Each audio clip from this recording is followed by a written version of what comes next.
Kahit binitbit na si Makati Mayor Junjun Binay para paharapin sa pagdinig ng Senado, hindi pa rin siya napilit na magsalita roon. Sandali pa lang siyang nakaupo sa pagdinig, pinalaya na rin siya ng mga senador. May report si Sandra Aguinaldo. Mag-alas 10 ng umaga nang dumating sa Senado si Senate Sergeant at Arms Jose Balahadja kasama si Makati Mayor Junjun Binay na arestado matapos i-contempt ng Senado. Nagsimula na noon ang pagdinig ng Senate Subcommittee kaya pansamantalang inihinto para hintayin ang pagpasok ni Binay. Pero walang Binay na dumating sa pagdinig. Hindi ho siya appear sapagkat hindi na kinikilala. Una-una hindi niya kinikilala ang legalidad ng kanyang pagkakaaresto. Mas gusto raw ni Binay na makulong na matagal at hintayin siyang palayain ng korte. At hindi basta-basta ang mga abogadong sumusuporta kay Mayor Binay, ang mga dating senador na sina Joker Arroyo at Rene Sagisag. Magkakasama noon sa Mabini isang grupo ng mga human rights lawyers, sina Arroyo, Sagisag at ama ni Mayor Binay na si Vice President Jejomar Binay. Paliwanag din na Arroyo at Sagisag, handa silang tumayong abogado ni Binay sakaling humantong sa Korte Suprema ang inilalabang pagtanggi ng alkalde na muling humarap sa Senate inquiry. Mahigit 3 oras na hinto ang pagdinig. Pinuntahan pa ni na Senador Antonio Trillanes at Aquilino Coco Pimentel si Mayor Binay sa Office of the Sergeant at Arms para kausapin. Kinausap din ang dalawang senador, sina Arroyo at Sagisag. Pero di napilit si Binay. I move therefore that the Sergeant at Arms be directed to bring the following: Mayor Jejomar Erwin Binay Jr., Attorney Eleneo Mendoza, Attorney Marjorie De Vera. We respectfully oppose the motion of Senator Trillanes that they be brought to the session hall. The objection is noted, but I have to deny the objections. Sa video na ito mula sa office ni Senadora Nancy Binay, makikita ang eksena ng sunduin ni Sergeant at Arms si Binay. Kasunod nito, maayos na nakapaglakad ang grupo paakyat sa Senate Session Hall. Nang makita ito ng ilang taga-suporta ni Binay,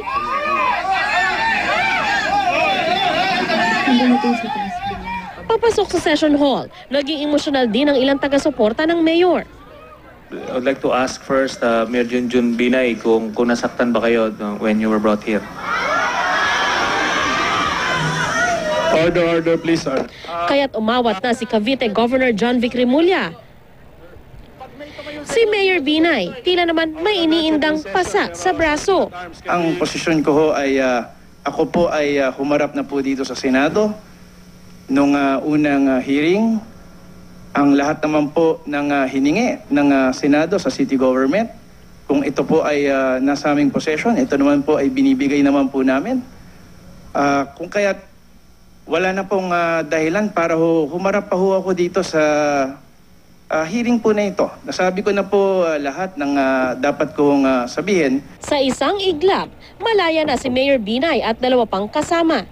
We will respect your request that you not be asked questions anymore. You lose your chance to give us your inputs on this subject matter, then you're free to go. Thank you, Mr. Chairman. Paliwanag ni Pimentel, gusto lang naman nilang kilalanin ni Binay ang kapangyarihan ng Senado na ipatawag siya.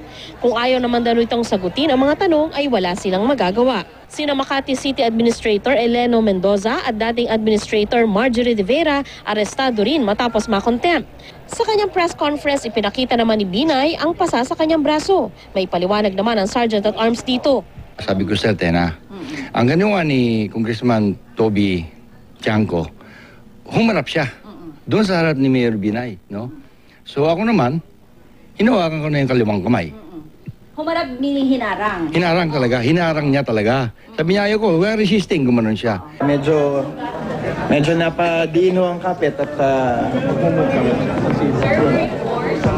yes, I was forced to attend the hearing.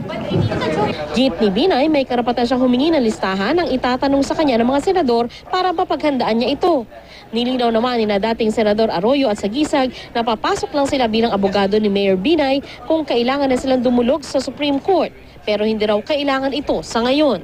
came here dahil ang tingin namin talagang ang dating parang umiiral na naman ang walang habag na batas militar sa Senado. Our role here is to prevent violations of the Constitution,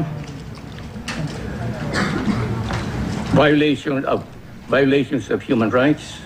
Matapos ang mga maeksenang tagpo sa Senado sa araw na ito, natanong tuloy sina Trillanes at Pimentel kung lumambot ba ang Senado ngayong araw na ito. Nakita pa ngang lumapit sina Trillanes at Pimentel kina Sagisag at Arroyo. Nagmano pa nga si Pimentel kay Arroyo. The message is kahit sino ka man, if there is an order, a lawful order from the Senate, you better comply. Sandra Aguinaldo, GMA News.